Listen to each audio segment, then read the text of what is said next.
네, 2023년 5월 1일 근로자의 날 사례로 살펴보는 부동산 시장입니다.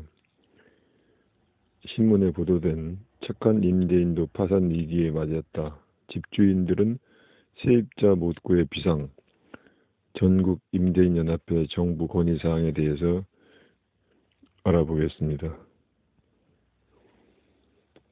착한 임대인도 파산 위기에 맞은 집주인들 세입자 못 구해 비상. 2년 전에 2억 1천만 원의 전세 세입자를 구했는데 지금은 4천만 원을 낮춰야 전세보증금 가입이 가능하대요. 만기가 13일 남았는데 새로운 세입자도 못 구하고 큰일 났어요. 서울 강서구 빌라 집주인 A씨의 경우입니다. 오늘 2003년 5월 1일부터 전세보증보험 집값 시 90% 이하만 가입하도록 되어 있고 그에 따른 임대인연합회는 거리로 나서서 전세보증보험 가입 문턱이 높아져서 세입자에게 줄 전세금을 마련 못한다고 하고 빌라 많은 강서구 시장의 우려가 커집니다. 전국 임대인연합회는 도리어 전세 사기가 가속화되고 전세가율 하향 대책을 철회해야 한다고 오늘 한국일보 서현정 기자가 10일 만에 보도하였습니다. A빌라를 예를 들면 공시가 하락에 따른 전세보증 허용 금액입니다. 현재 전세 시세를 3억 8천만 원을 기준하면 작년에는 공시가의 140%를 계산하였습니다. 특히 연립 다세대 주택은 전세가율을 따질 때 일부 예외를 제외하고는 공시가의 140%를 따졌습니다.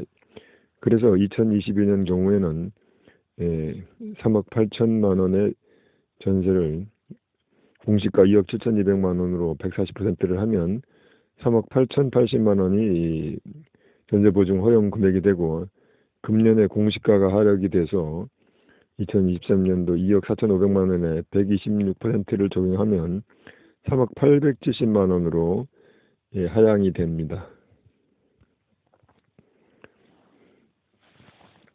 1일부터 정부의 전세사기 방지 대책에 따라 전세보증 반환금 가입 문턱이 높아졌습니다.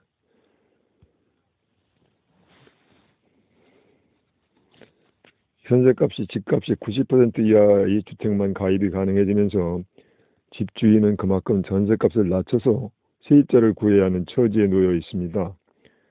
보증금을 마련하지 못한 집주인들은 정부의 대안 마련을 촉구하며 거리로 나섰습니다. 지난 4월 30일 정부 서울청사 앞에서 기자회견을 열고 5월부터 시행될 전세보증금 기준 강화 대책은 오히려 전세 사기를 가속화한다며 대책 철회를 주장하였습니다. 주택도시보증공사 허그가 1일부터 전세보증이 가능한 주택의 전세가율을 매매값 대비 전세가 비율을 말하죠. 종전 100%에서 90% 이하로 하향한다고 최근 고지한 데 따른 것입니다. 이는 무자본 갭 투자를 막기 위한 조치로 지난 2월 정부가 전세사기 방지 대책에 포함시켰기 때문입니다. 집주인들은 비상이 걸렸습니다. 전세사기 우려로 수요 자체가 급감한 데다가 보증보험 가입 기준이 까다로워지면서 새로운 세입자를 구하지 못해 전세금을 못 돌려줄 가능성이 커진 것입니다. 설상가상으로 지난 4월에 확정된 올해 공시가마저 역대급 하락을 기록하여 전세보증금 가입 상한이 함께 내려가게 된 것입니다. 특히 빌라 임대사업자는 어려움이 큽니다. 연립 다세대 주택은 전세가율을 따질 때 일부 예외를 제외하고는 작년도에 140% 공시가에 올해는 공시가의 126%를 계산하기 때문에 보증보험 가입 가능한 금액이 작아져서 해당 금액 이하로만 세입자를 구할 수밖에 없습니다. 올해 공시가가 확정되고 새 보증제도가 시행되는 1일부터 해당 금액으로만 보험 가입이 되기 때문에 주인들은 어려움에 놓여 있습니다. 전국 임대인 연합회 측은 서울 강서구 기준 한 채당 최소 3천만 원부터 최대 1억 원에 이르는 현금을 임대인이 마련해야 한다며 작년 10월부터 조장된 전세 공포증으로 임대업을 정상적으로 영위하는 것이 선량한 임대인들조차 파산을 염두에 둘 정도로 심각하고 전세를 구하는 사람이 없는데 살던 임차인마다 서로 자기 방부터 빼달라고 아우성이라고 토로했습니다. 한 임대인은 사기꾼으로 매도되고 있지만 대출은 규제에 맞게 안 되니 임차인을 보호하고 싶어도 보호할 여력이 없다고 한탄했습니다. 연합회는 이날 정부의 임대차 3법,